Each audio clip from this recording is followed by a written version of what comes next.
Hindi is any good. अभी तक basically इन जो मेन पॉइंट गए हैं वो एक तो 3% रिजर्वेशन जो लॉ में है, उन्होंने कहा है कि वो एक अफर्मेटिव मतलब एक कानून की तरफ से पॉजिटिव एक्शन है, और हमारे पास हिंदुस्तान का संविधान है और सब मेंटल हेल्थ एक्ट है, नेशनल ट्रस्ट एक्ट है, और डिसेबिलिटी वाला लॉ है, और इन सब के और उसके साथ साथ वो यूएन का कन्वेंशन है, और इन सब के साथ कुछ अच्छे जजेस भी हैं, जैसे फिलहाल वक्त जस्टिस सीकरी जो हैं, जो दिल्ली हाई कोर्ट के चीफ जस्टिस हैं, जो इन कॉजेस पे, ह्यूमन राइट्स के कॉजेस पे बहुत अच्छे जजमेंट्स देते हैं। और एक रेलवे का केस ने साइड किया जिसमें जस्टिस सीकरी ने कहा कि जगमोहन जी देख नहीं सकते, मगर हमारे जो इंडियन रेलवे है उसको दृष्टि का प्रॉब्लम है, उसका दृष्टिकोण खराब है। तो जजेस का व्यू पॉइंट बहुत अच्छा है, जो हमारे लिए एक बहुत अच्छी बात है। Look to the US, America is the country which we all look towards in terms of our social and economic path going forward. I thought I'd just compare briefly the disability law in India versus the US. One is that in India we provide reservation and quotas, 3% in education, 3% in employment, although that does not apply to the private sector. In the US, there are no quotas. I think that for disability, whether it is a developed country or a developing country, quotas are very important. There is a lot of debate about quotas amongst other disadvantaged groups, saying they've already reaped the benefits and it's time to stop reservation.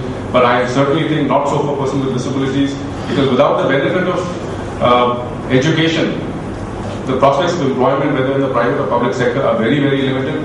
And even when it comes to employment, public sector employment is important, and not only that, it can also enable private sector employment. When some years back, the telecommunications industry started in India and was able to leap forward so fast because most of the employees that joined the private sector companies came from the public sector with expertise in telecommunications.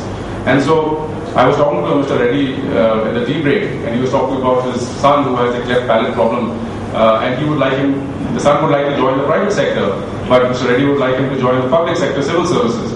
Well, I feel there's a connection there, because if you have reservation in the civil services, after some 10 years of service and experience, you could very well qualify for the private sector with your experience and understanding of how the government works.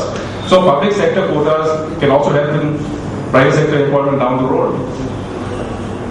But when it comes to the anti-discrimination provisions, the US American with Disabilities Act is very strong. There are blanket provisions in the American with Disabilities Act for non-discrimination against persons with disabilities, both in the public and private sector.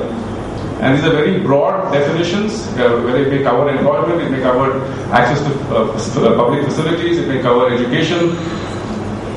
But either in the public or private sector, discrimination in the US is prohibited.